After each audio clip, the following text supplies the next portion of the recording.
Lecture du livre du prophète Osée. Ainsi parle le Seigneur.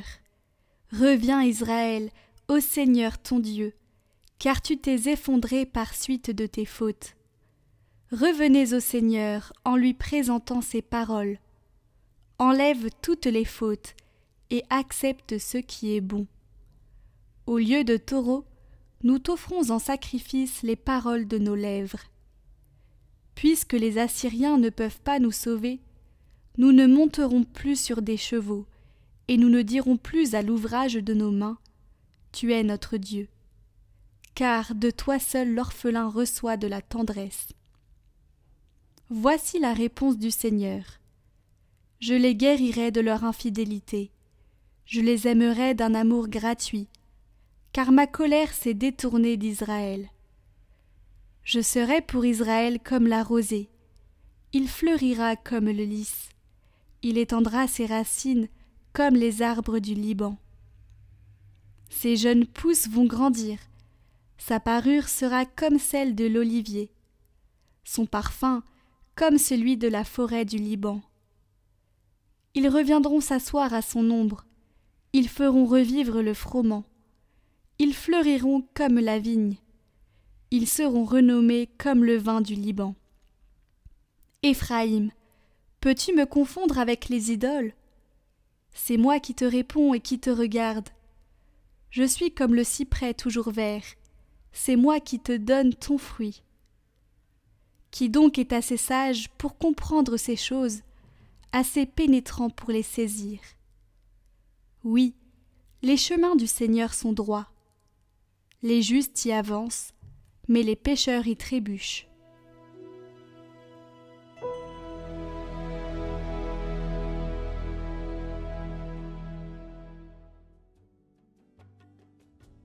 Ma bouche annoncera ta louange, Seigneur.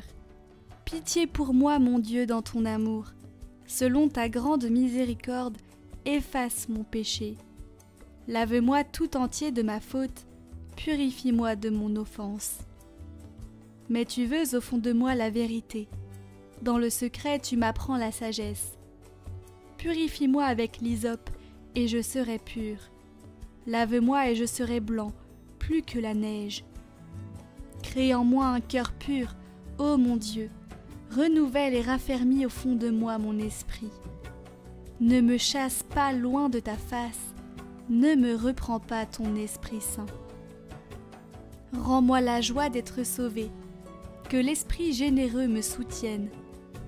Seigneur, ouvre mes lèvres, et ma bouche annoncera ta louange.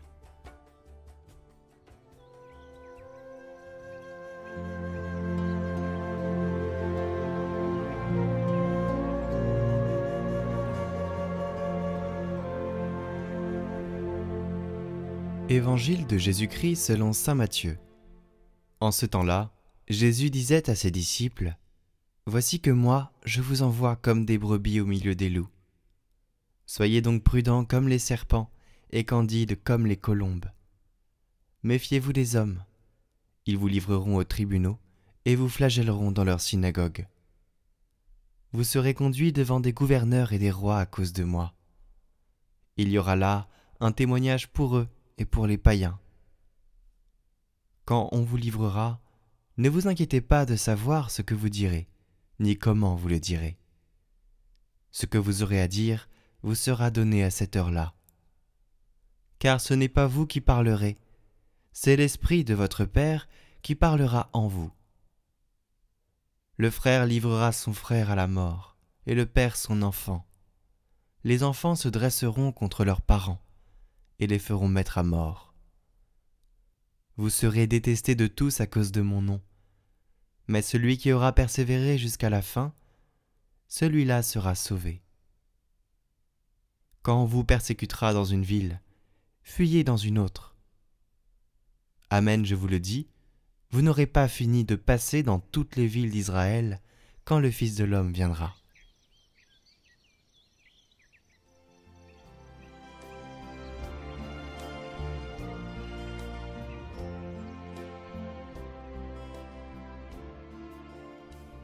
À notre époque aussi, Le Seigneur nous envoie aussi non seulement comme des brebis au milieu des loups, mais comme des sentinelles au milieu de gens qui ne veulent pas être éveillés de leur torpeur mondaine, qui ignorent les paroles de vérité de l'Évangile en se construisant leurs propres vérités éphémères. Et si nous allons dans ces milieux, ou si nous y vivons, et que nous disons les paroles de l'Évangile, cela dérange, et on nous regarde de travers. Mais en tout cela, le Seigneur continue de nous dire, comme il le disait aux disciples de son temps, « N'ayez pas peur ». N'oublions pas ces mots quand nous affrontons des difficultés, des persécutions, des choses qui nous font souffrir. Écoutons toujours la voix de Jésus dans notre cœur. N'ayez pas peur. N'aie pas peur, avance, je suis avec toi.